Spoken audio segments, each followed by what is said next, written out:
नमस्कार दोस्तों, आप सभी लोगों का हार्दिक स्वागत, अभिनंदन और आभार। आज हम बात करने जा रहे हैं राहु अगर एकादश भाव में स्थित हो तो क्या ये हर समय शुभ परिणाम ही देंगे या इसका कुछ नेगेटिव एस्पेक्ट भी है।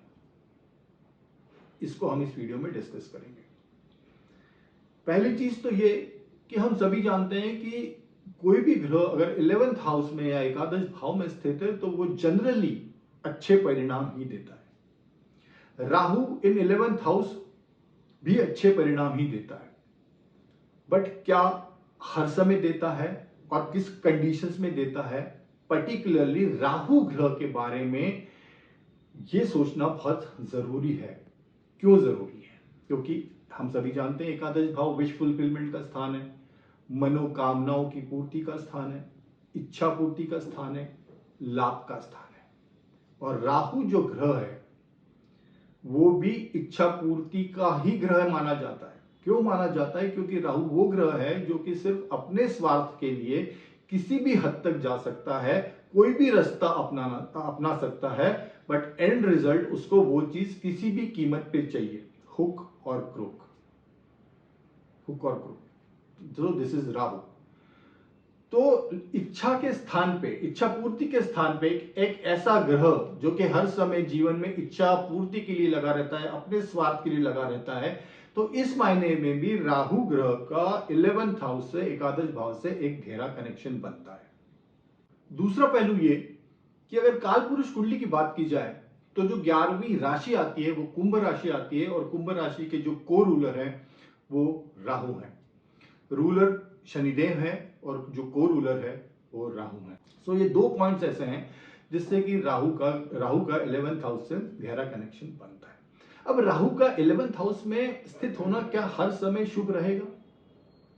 इच्छा पूर्ति के लिए राहु किसी हद तक भी जा सकता है, तो क्या ऐसा नहीं हो सकता कि यही राहु 11th हाउस में उस लाभ के पीछे, उस लाभ के लिए, उस इच्छा पूर्ति के लिए इतना जुनूनी हो कि वो यही भूल जाए कि मैं कौन सा रास्ता अपना रहा हूं, किस मार्ग पे जा रहा हूं, गलत मार्ग चुन रहा हूं या सही मार्ग चुन रहा हूं। और उसने अगर उस इच्छा पूर्ति के लिए गलत मार्ग चुना तो हो सकता है कि ये जो गेन के पीछे जो भाग रहा है या इच्छा पूर्ति के पीछे जो भाग रहा है, यही उसका जीवन में पतन का कारण बन जाए, डाउनफॉल का कारण बन जाए, और वो अपना लाइफ में जो पर्पस है उसी से भटक जाए और पूरी लाइफ एक पश्चाताप बन जाए। क्योंकि ये जो 11th हाउस है और राहु का 11th हाउस में होना, ये बड़ा ट्रिकी पोजीशन है। क्योंकि देखिए, Rahu is a wild energy, पर ऐसी एनर्जी जिसका मकसद सिर्फ इच्छा पूर्ति है, जिसका मकसद सिर्फ स्वार्थ है, इच्छा पूर्ति और स्वार्थ। और on the top of that सबसे बड़ी बात यह है कि कितना भी राहु को मिला तो उसका पेट कभी नहीं भरेगा, क्योंकि उसका पेट है ही नहीं, तो उसका पेट भरता ही नहीं है। तो आप जितना भी डालते जाओ राहु में, जितनी भी इच्छा राहु की पूरी होती जाए, उसको कभी संतोष है ही नहीं जीवन में, कभी कंटेनमेंट जीवन में है ही नहीं। तो पर्टिकुलरली क्या हो रहा है इस कॉम्बिनेशन में कि राहु का 11th हाउस में होना ही बड़ी ट्रिकी पोजीशन है कि किस डायरेक्शन में राहु ऑपरेट करने लग जाएगा और किस डायरेक्शन में एनर्जी चली जाएगी। ये समझना, सोचना उस पर्टिकुलर पत्रिका में या उस पर्टिकुलर लग्न के लिए या उस पर्टिकुलर चार्ट के लिए ये समझना बहुत जरूरी है। क्योंकि इच्छा पूर्ति हमको गलत डायरेक्शन में ले जा सकती है और वो हमारे लाइफ के लिए डिजास्टर हो सकता है। और दूसरे अगर एक चीज पे और गौर किया जाए तो 11th हाउस क्या है? 11th हाउस एक काम त्रिकोण का भी हाउस है, काम त्रिकोण का सर्वोच्च हाउस है, the top most house of the काम त्रिकोण। 3 7 11 इज अ काम त्रिकोण। त्रिषणाय की भी बात की जाए तो उसका भी टॉप हाउस है, 3 6 एंड 11। सो इसमें अगर पूरी 11th हाउस को अगर बात की जाए तो 11th हाउस ये काम त्रिकोण का भी भाव आ रहा है, काम त्रिकोण का भी हाउस है, और ये त्रिषणाय हाउसेस में से भी एक हाउस है। तो ये जो हाउस है, इसका जो पूरा फोकस है, ये अर्थ प्राप्ति की तरफ और अर्थ प्राप्ति की तरफ, काम त्रिकोण का एक हाउस है, तो जो डिजायर्स है, आपकी जो वासनाएं हैं, उनको शो करता है।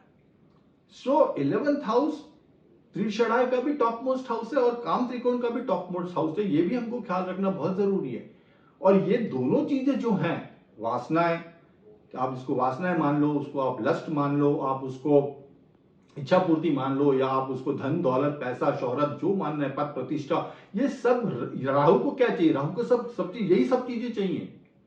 सो दिस इज राहु, और that is 11th house, which is the topmost house of a Trishadaya houses also and Kam Trikon houses also. So Rahu ki this is a beautiful position for Rahu to be in, lovely position. Rahu तो चाहता है यहां पे रहे, क्योंकि सब उसके हिसाब से हाउस है वो, बट यहां पे राहु हो सकता है कि डिजास्टर क्रिएट कर दे। That is the point, that is the point I want to drive, कि यहां पे राहु हर समय बेनिफिशियल नहीं हो सकता। यहां पे राहु हो सकता है कि वो आउट ऑफ वे चला जाए। अगर राहु यहां पे 11th हाउस में आउट ऑफ वे चला गया, बिकॉज वहां पे जो चीजें आसपास है 11th हाउस में, वो सब उसके मन मुताबिक है, वो हाउस ही उस तरीके का है, वो घर ही उस तरीके का है, वो घर ही उसी तरीके का है, वो भाव ही उसी तरीके का है। तो राहु यहां हो सकता है कि वो गलत डायरेक्शन में चला जाए, अनैतिक मीन्स अपना ले, अनलॉफुल एक्टिविटीज में चला जाए, और फिर वो डिजास्टर हो जाए। फिर हम ये नहीं कह सकते कि राहु हमारा 11th हाउस में है तो अच्छा है, then we can not say that, और वो हमको लाभ ही देगा। अब यहां पे राहु 11th हाउस में होने के बावजूद राहु ने डिजास्टर क्रिएट कर दिया। There is other aspect to this placement also, कि it can cause disaster also, और ये गलत डायरेक्शन में गया तो प्रॉब्लम हो सकता है, पतन हो सकता है, डाउनफॉल हो सकता है। अब हम ये देखते हैं कि राहु अगर यहां पर है तो वो किस सिचुएशंस में वो अच्छे रिजल्ट्स देगा। देखिए, अब तो फोकस ये है कि 11th हाउस में पॉजिटिव इंपैक्ट कितना है, सिंपल है, हमको वो देखना है। बिकॉज अभी राहु 11th हाउस में है, वी नो दैट कि वो अपनी इच्छा पूर्ति के लिए किसी हद तक भी जा सकता है। हमको सिर्फ अब ये चेक करना है कि ये जो राहु 11th हाउस में है, ये किस तरीके से प्लेस्ड है, किस तरीके से कितना पॉजिटिवली प्लेस्ड है, और इस राहु पे या 11th हाउस पे, एकादश भाव पे कितना पॉजिटिव इंफ्लुएंस आ रहा है। तो सबसे पहले पॉजिटिव इंफ्लुएंस कौन दे सकता है? अगर त्रिकोण के स्वामी के साथ 11th हाउस का कनेक्शन बन रहा है, या 11th हाउस एकादश भाव के स्वामी का कनेक्शन बन रहा है, तो this is the most beautiful placement. चाहे फिर वो दृष्टि संबंध हो, चाहे वो कंजंक्शन हो, युति हो, तो ये जो राहु 11th हाउस में है, वो is bound, that Rahu is bound to give you the good results. Second combination which is possible is, so first is any connection with त्रिकोण हाउस 159 और या 159 के स्वामी। सेकेंड कॉम्बिनेशन कुड बी कि जो त्रिषणाय हाउसेस हैं 3, 6, 11, उसके जो स्वामी हैं अगर वो उपचय भाव में बैठे हैं, 3, 6, 11 के स्वामी अगर उपचय भाव जो कि 3, 6, 10, 11 है, अगर इसमें बैठे हैं तो भी हमको अच्छे रिजल्ट्स मिलते हैं। So this is the second combination.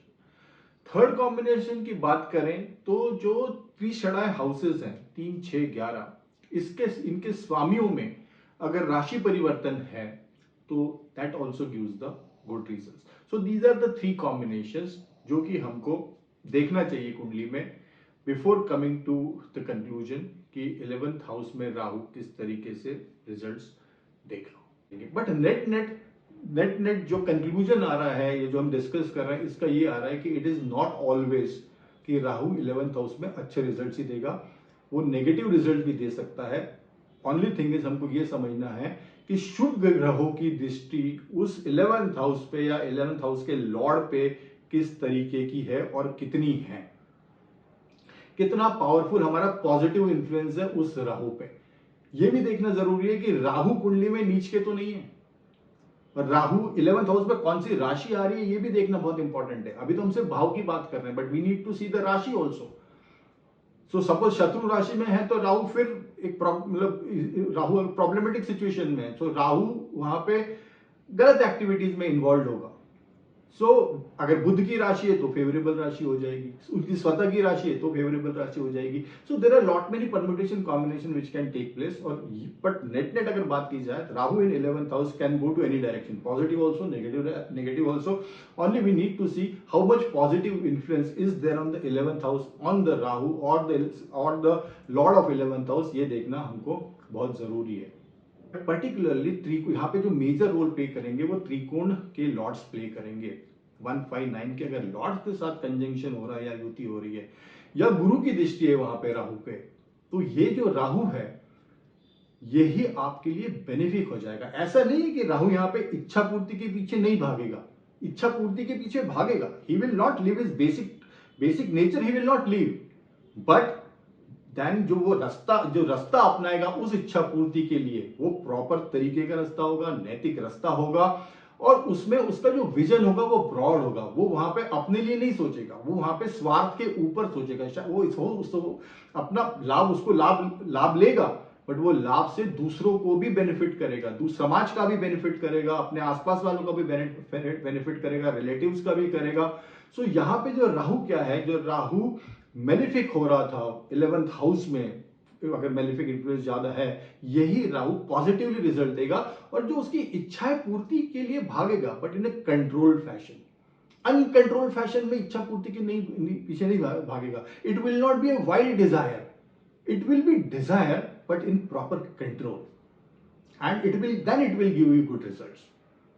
फिर वो पतन का कारण नहीं बनेगी, फिर वो आपको ऊंचाइयों तक ले जाएगी, क्योंकि वहां पे स्वार्थ छूटता है। जैसे पॉजिटिव इन्फ्लुएंस आता है, राहु का जो स्वार्थ है वो कम होने लगता है। The more the positive influence the better it is. So net अगर हम कंक्लूड करें इस वीडियो को और फाइनल लाइंस के साथ कंक्लूड करें, तो राहु अगर एकादश भाव में कुंडली में है तो ये अच्छा भी हो सकता है, बुरा भी हो सकता है। देखना ये कि ये राहु जो 11th हाउस में एकादश भाव में है, ये कितने पॉजिटिव इन्फ्लुएंस के साथ है, और इस पे किसकी दृष्टि है, किसके साथ युति है।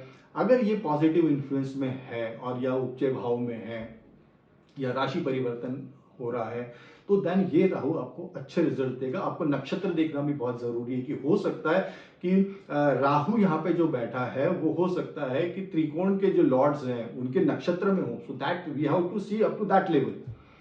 सो if it is getting connected to त्रिकोण, it will give you good results. So नेट आपको एक डिटेल एनालिसिस करना बहुत जरूरी है, टू सी कि यहाँ पे राहु 11th हाउस में किस तरीके के रिजल्ट्स देगा, क्या वो शुभ होंगे या फिर वो नेगेटिव डायरेक्शन में जाएंगे। So it can happen both ways, it can happen both ways. So this is all about Rahu एकादश भाव में हो तो वो किस डायरेक्शन में रिजल्ट्स दे सकता है। Thank you so much, wish you all the best, bye and take care.